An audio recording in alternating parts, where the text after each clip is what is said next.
Es que esto es lo que hay que hacer.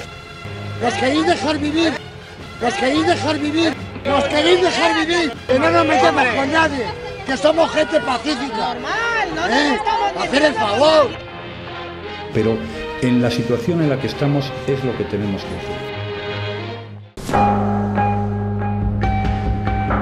Es que esto es lo que hay que hacer.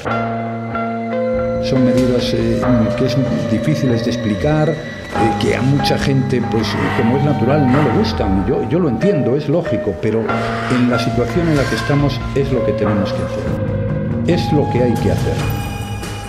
Es lo que hay.